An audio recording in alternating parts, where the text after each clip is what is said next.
Welcome to another edition of World's Public Record, the podcast that promises to give you something to think about without telling you what to think.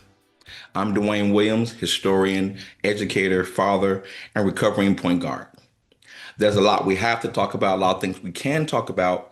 I consider talking about the Michigan Senate race, which has great implications for our debate about politics. There's a real thing we have to resolve around what is a progressive, what is a socialist, what's a democratic socialist, what's the moderate. Those are things we're going to talk about in coming programs.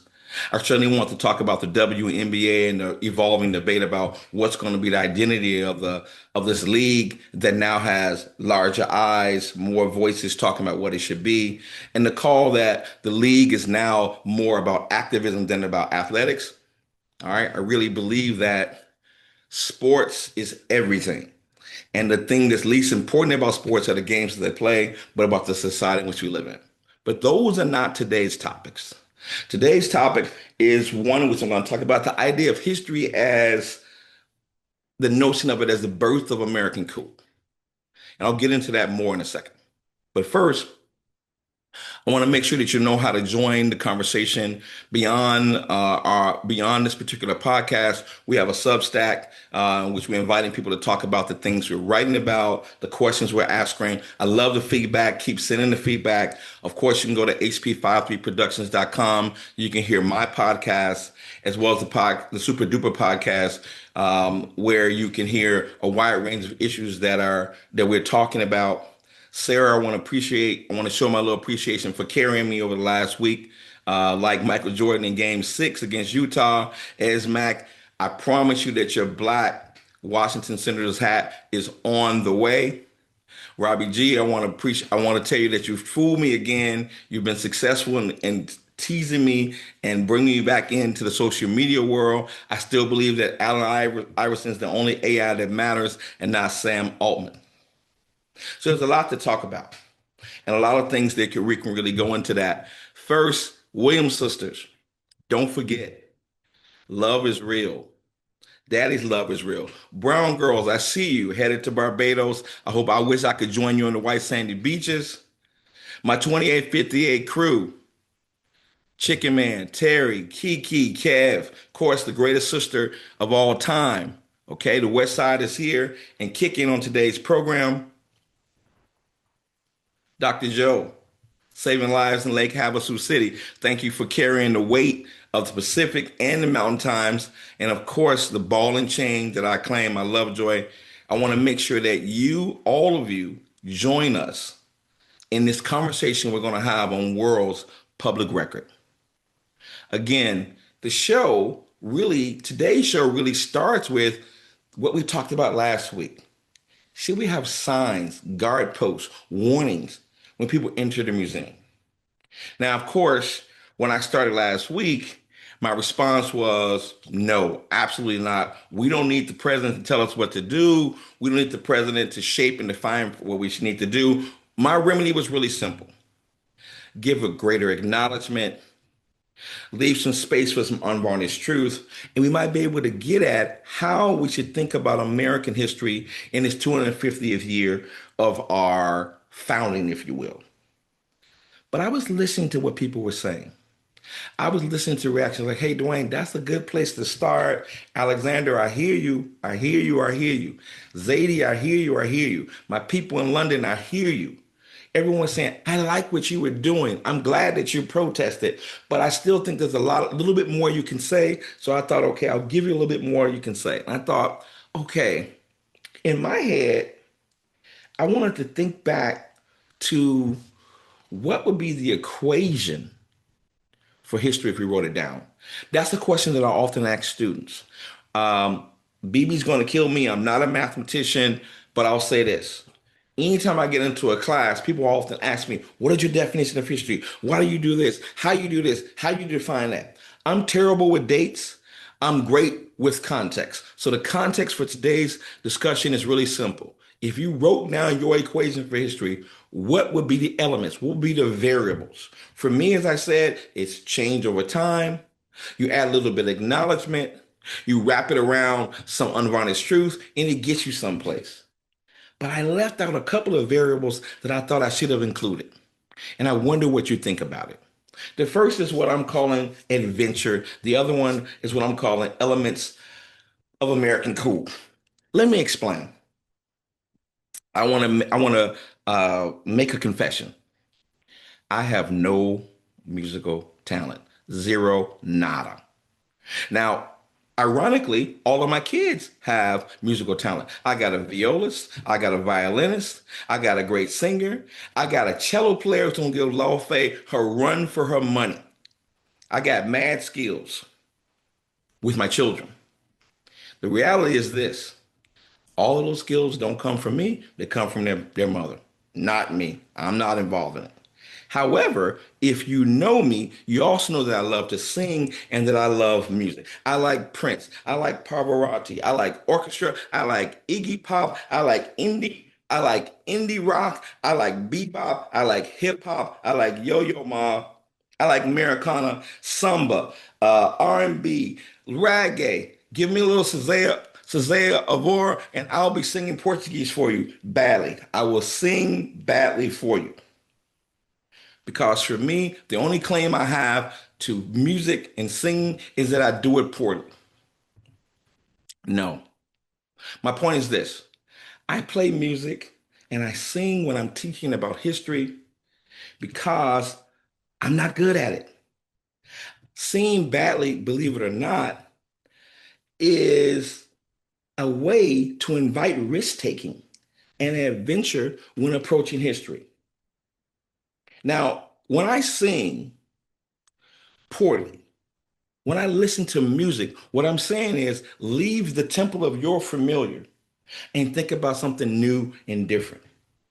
Most of the time, I'm successful because I also am devoted to this really specific idea that history, no matter what it is, no matter where you're going, whether you're on an eighth grade trip, whether you're with your friends, whether you're in a mall, watching a movie, it should never, ever, ever be boring.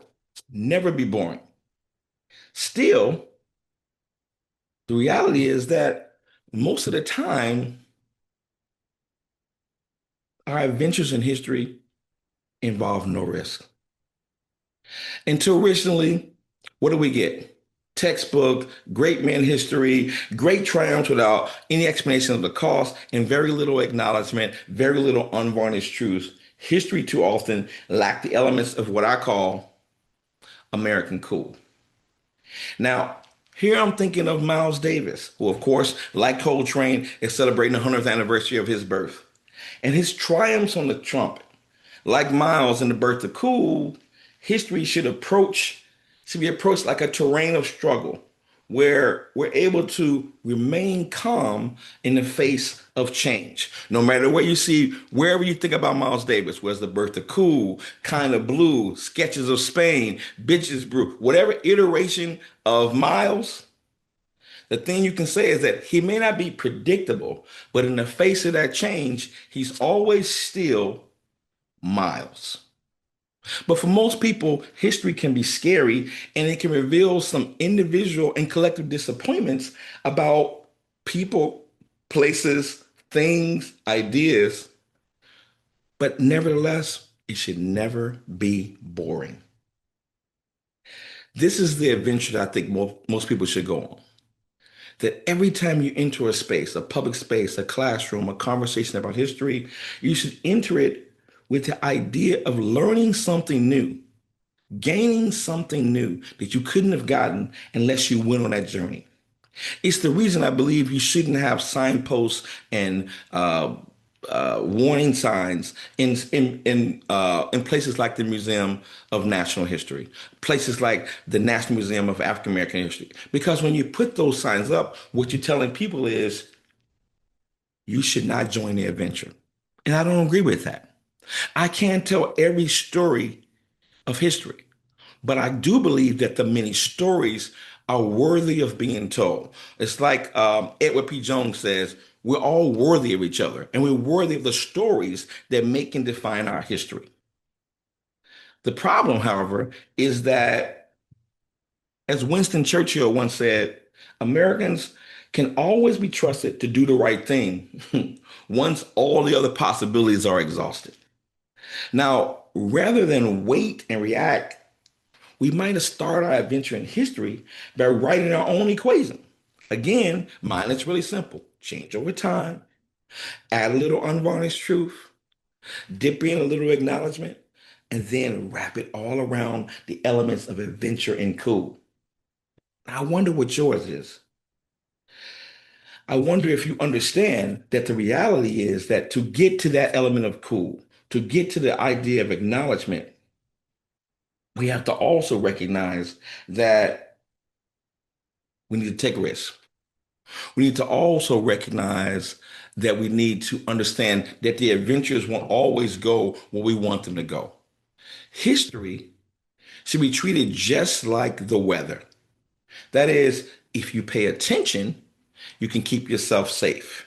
If you pay attention, you won't have certain surprises. If you pay attention, you won't, for instance, have surprises like a big, gigantic arch suddenly potentially appearing behind the Lincoln Memorial. You won't have the president calling for signs, guard signs, warning signs, rather, to be placed in the National Museum of American History. You won't have a reflecting pool that has been destroyed, undermined, and defamed by the need to paint it an American blue. You won't have people changing the questions in a 1776 contest so that a Sikh kid can't win because we can't have somebody who's different, who's other, whose parents maybe have been immigrants win the American contest. You can't have folks changing the narrative in George Washington's home in Philadelphia and making him into an abolitionist. You can have the possibility that you might learn something new, that you might be forced to have some cognitive dissonance to think differently about history. I think that's a really, really good place to begin, a really good place to think about, again, if we're going to have a celebration, a reflection, a memory making moment, and we also have to have the possibility that we're going to go on that journey, if you will, that adventure, at least expecting it not to be boring. And that cool requires calm in the face of change. American cool, when it comes to history, requires that when the sources take us to a different place, we go there. Miles Davis didn't play the same music in 1956 and 66, 76 that he played in 1946 when he began with Dizzy Gillespie. I'm sorry, with uh, the great jazz saxophonist. He didn't do that. Charlie Parker. I'm sorry, my brain is skipping me. When he began with Charlie Parker, he was a very different player. History is the same. That is, there are moments in time when we take the risk to change the equation about our understanding. And it's at that moment that history becomes meaningful. Now, you might ask yourself, so what, Dwayne? Big deal. I'm tired of talking about science. What does this have to do with me and history? Here's the answer to that question. The connection that I want you to make is this. Each of us has an affirmative obligation to write our own equation about the past. And that equation can add the elements that you need to make sense of the world in which you live. That's history at its best.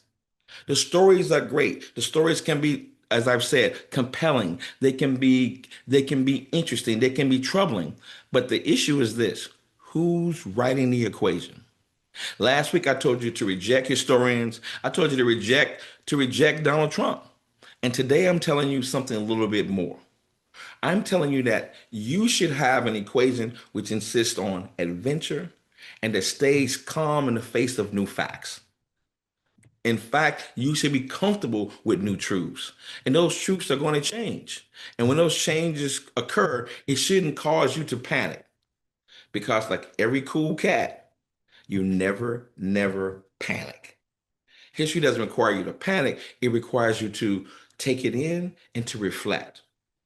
Today, I want to end with a very specific poem by the historian, I'm sorry, by the poet Miller Williams, which I think captures what I'm calling American cool. Here's Miller Williams' poem of history and hope. We have memorialized America, how it was born, who we have been and were. In ceremonies and silence, we say the words, telling the stories, singing the old songs. We like the places that they take us. Mostly we do. The great and all the anonymous dead are there. We know the sounds of all the sounds we brought, the rich taste of it in our tongues, but where are we going to be? And why? And who? The disenfranchised dead want to know. We mean to be the people we meant to be. We keep on going where we meant to go. But how do we fashion our futures? How can we know except in the minds of those who will call it now? The children, the children. And how does our garden grow? With waving hands, oh, rarely in a row, and flowering faces and brambles that we can no longer allow. Who were many people coming together cannot become one people falling apart. Who dreamed for every child and every chance cannot be luck alone turn doorknobs or not. Whose law was never so much of the hand as the head cannot let chaos make its way in the heart. Who have seen learning struggle from teacher to child cannot let ignorance spread itself like rot. We know what we have done and what we have said and how we have grown degree by slow degree, believing ourselves toward all we have tried to become just and compassionate, equal, able, and free. All of this in the hands of children, eyes already set on the land we never can visit. It isn't there yet. But looking through their eyes, we can see what our lone gift to them may come to be. If we can only truly remember, they will not forget. Peace and solidarity. This is World's Public Record. I'm Dwayne Williams.